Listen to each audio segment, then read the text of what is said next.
খরগোশের বাচ্চাগুলোকে আর ঘরের ভিতরে রাখবোই না আমি, শয়তানগুলো আমার পুরো ঘর মেঘে ফেলেছে, তোদেরকে তো আমি জঙ্গলে ছেড়ে দেবো। আরে রে, এটা কি করছো? ওদেরকে মাটিতে ফেলে দিচ্ছ কেন? ফেলে দেবো না কি করবো, ওরা আমার পুরো ঘরটা ময়লা দিয়ে মেঘে ফেলেছে। আরে পাগল, ওদের কি দোষ? ওরা তো এরকমই। চলো চলো, বাড়িতে নিয়ে চলো। এই নাও এনে দিলাম, এবার কি করবে করো। আমি দেখি আমার পাখিগুলো ডিম পেরেছে কিনা। আরে বাপরে, দেখেছো ওরা কতগুলো ডিম পেরেছে।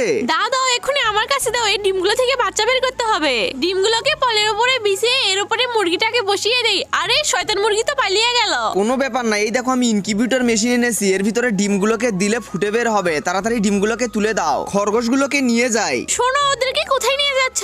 ওদের জন্য আজকে জঙ্গলের ভিতরে ঘর বানাবো, চলো আমার সাথে। এই দেখো এই মাটির ঠিলাগুলো দিয়ে ওদের জন্য ঘর বানাবো, এর ভিতরেই থাকবে ওরা। আমি তাহলে ভিতরে একটু পল দিয়ে দেই। এই দেখো কত বড় ছাতা এনেছি ওদের জন্য, ওদের গায়ে আর বৃষ্টিও পড়বে না।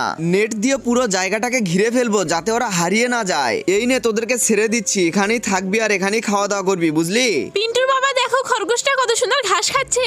বন্ধুরা তোমরা ভিডিওতে লাইক করে চ্যানেলটি সাবস্ক্রাইব করে দাও।